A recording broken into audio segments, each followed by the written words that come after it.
I couldn't believe what was happening. I had just pulled into my usual parking spot outside my girlfriend's apartment when this woman, who I'd later find out was the head of the HOA, came storming out of her condo like she owned the whole neighborhood. She marched right up to my car, arms waving, demanding to know who I was and why I was trespassing in her lot. I calmly told her I was just visiting and had parked there plenty of times without any issue. But she wasn't having it. She kept yelling about rules and tow notices and how she was going to teach me a lesson. At first, I thought it was just a typical HOA power trip, but then things got real fast. She ran back inside, and I figured maybe she was cooling off or calling someone to complain. But nope. She came back out, holding something.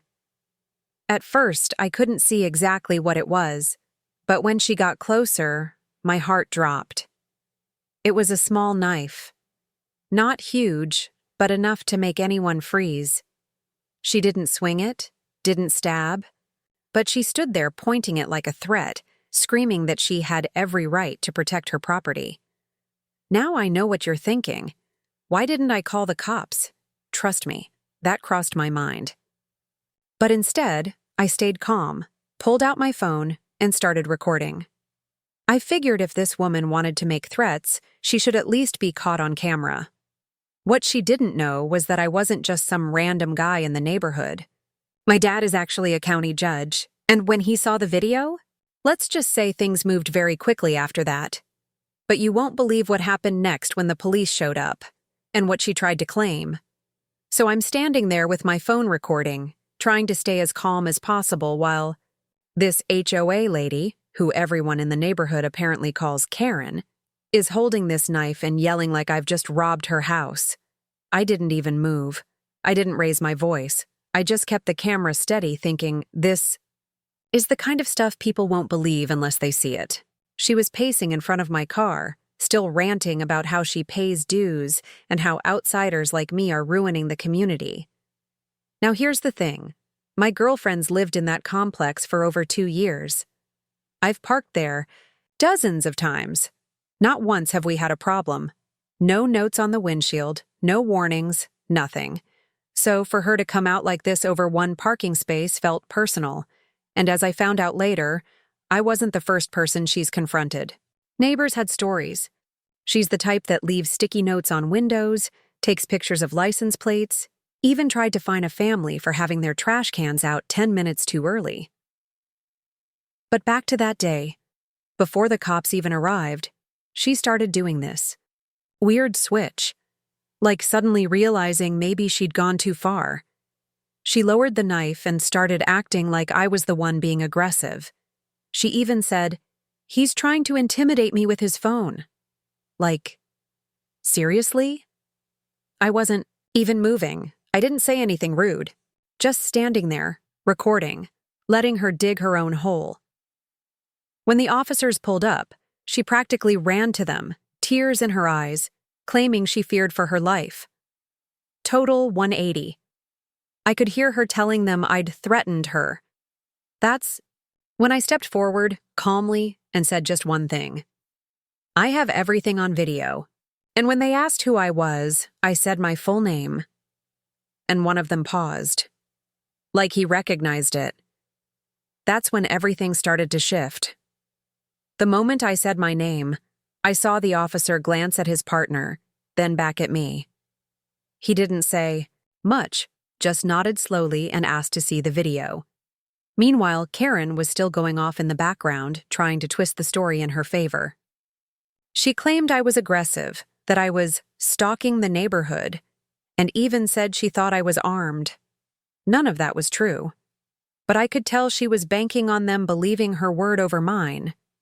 She had that kind of fake panic in her voice, like she'd rehearsed it. One of the officers took me aside to ask some more questions. I explained everything, from when I pulled into the spot to when she came out with the knife. I even showed them the full video, uncut. You could hear her yelling, see her pacing, and then clear as day. There she was, holding the knife out like a warning. No edits, no tricks, just raw proof. The officer didn't say much, but I could tell he was taking it seriously. But here's where it started getting messy. My girlfriend came outside because she heard all the yelling. She walked right into the chaos, confused and upset, and tried to explain that I'd been visiting her for months, that I always parked in that same spot. But instead of calming things down, Karen turned on her too, accusing her of letting strangers into the community and disrupting HOA rules. At that point, a couple neighbors had come out and were watching from their porches. One of them even quietly told me, "You're not the first she's done this to." That's when I realized this wasn't just about me, or even that parking spot. It was something deeper. Karen had a reputation, and from the way the neighbors looked uncomfortable, it was clear no one wanted to be her next target. But here I was, holding video evidence, with a last name that carried some weight, and things were just getting started. What the officers did next, let's just say it changed the entire tone of the situation. The officers took a step back. After watching the full video, and you could feel the air shift. Karen was still trying to talk over everyone, throwing out accusations like confetti. But now her voice sounded shaky, like she could tell she was losing control of the story. One of the officers quietly asked her to step aside so they could clarify details.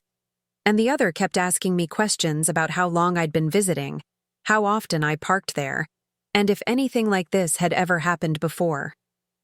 I answered everything honestly, calmly. I had nothing to hide. Meanwhile, the neighbors who'd come out were starting to speak up. Not loudly, just little comments under their breath. One guy muttered that Karen had threatened to tow his sister's car last week. Another mentioned she once reported a group of teens for skateboarding near the sidewalk. It was like the whole street had been holding its breath around her, and now someone had finally lit the match. And with me standing there, not just with video proof, but with a name that clearly meant something to the responding officers, it was like the dynamic flipped. But here's where the tension really hit. Just when things seemed to settle, Karen suddenly started yelling again, pointing at me and my girlfriend, saying she felt unsafe and that we were trying to turn the neighborhood against her. She even claimed we edited the video to frame her, which honestly didn't make sense because she didn't even know I had recorded it until the cops showed up. One of the officers tried to calm her down, but she was spiraling. Then, right in front of everyone, neighbors, police, all of us, she said something that made every single person freeze. "I have cameras too." That one sentence changed everything. The officers looked at each other, and I could tell they were thinking the same thing I was. If she really had footage, was it going to match mine? Or was it going to make this whole thing even worse? The second Karen said she had cameras too, everything stopped. The officers turned toward her, and one of them asked calmly, "Okay, can we see that footage?" She hesitated, then said the cameras were inside her unit and she'd need to go get the files. At first, I thought she was bluffing, just saying it to make herself seem credible. But then, out of nowhere, she changed her story again. She said, the footage was uploading to a cloud account and she couldn't access it at the moment because of a technical issue. That's when things started to smell off.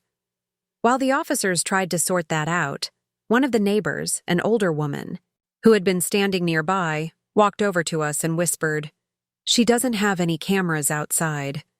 She's been saying that for months, but no one's ever seen them. That added a whole new layer to the mess. Either she was bluffing entirely, or worse, she was trying to buy time to delete something. Then came the twist we didn't expect.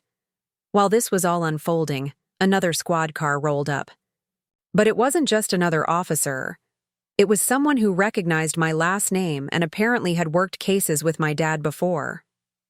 I didn't name drop him earlier because I didn't want to look like I was pulling strings. But this officer clearly connected the dots on his own. He walked over to his colleagues. They huddled for a second, and suddenly the tone of everything changed. Karen saw it too. Her face dropped when she noticed the shift in energy. But right as things started moving in my favor, Karen made a move no one saw coming. She accused my girlfriend of harassment. She said my girlfriend had encouraged the confrontation and was conspiring to provoke her. That's when my girlfriend stepped forward and asked the officers if they wanted to see her own footage. Turns out, she'd started recording too, just after she stepped outside. Now, both sides claimed to have video. One might be real, one might be fake, and what the police decided to do next would change everything. The officers decided to watch my girlfriend's video right there on the spot.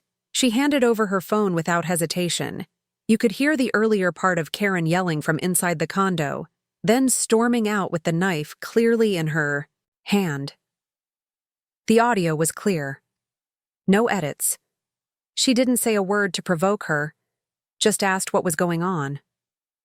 The officers watched silently, and Karen stood a few feet away, arms crossed, breathing hard like she was still trying to figure out a way out of this. After a quiet moment, the lead officer turned to Karen and asked again about her footage. She stuttered, claiming the upload was still processing, but now the story was falling apart. Her confidence had cracked, and you could see she knew it. She started backpedaling, saying she only brought the knife out because she felt threatened. But the video made it clear no one had approached her. No threats, no raised voices, just us standing still while she escalated everything. Then came the final twist. Just as the officers were wrapping up, the neighbor who had whispered to us earlier walked over again, holding her phone. She had security cameras of her own, and they were real. She offered to share the footage from her unit, which covered the whole sidewalk and parking lot. The officers agreed. A few minutes later, after reviewing the third video, everything lined up. It matched mine, matched my girlfriend's, and it showed clearly Karen was the aggressor from start to finish. The officers didn't say much after that, but they asked Karen to step aside. They had a longer conversation with her, and when it ended, she was given a citation and told there would be a report filed for making a false police claim. She wasn't arrested, but the look on her face said it all. She knew this was far from over. But here's the kicker. Later that night, my dad called me. Apparently, Karen had already been involved in a past HOA dispute that landed in court. And guess who the judge was? Yeah, him. When my dad called me that night, he wasn't even surprised. He said Karen had appeared in his courtroom months ago over a separate HOA-related complaint, something about harassing a couple over mailbox placement. He couldn't give me full details, of course, but let's just say her name had already made a mark in the system. He told me I did the right thing by staying calm, keeping everything on video, and not letting the situation spiral. The next day, my girlfriend and I talked to the property management company. Turns out, Karen had overstepped her role multiple times and had already received warnings for acting outside HOA protocol. After seeing the videos and hearing from witnesses, the board began an internal review of her conduct. A few weeks later, she was officially removed from her position as HOA president. Things have been quieter around the complex since then. No more strange notes on windshields. No one lurking around with a phone trying to catch people breaking the rules. A few neighbors even came by to thank us for standing up and speaking out. It felt good to know that simply telling the truth and having proof could actually make a difference. The biggest takeaway for me? Always stay calm. Document everything. And don't let someone in a fake position of power intimidate you. Karen thought she could control the narrative, but she didn't know who she was dealing with, or how fast things could flip when the truth comes out. So yeah, next time someone tells you to move your car like they own the block, just hit record. You never know when a parking spot turns into a courtroom drama, especially when you're the county judge's kid.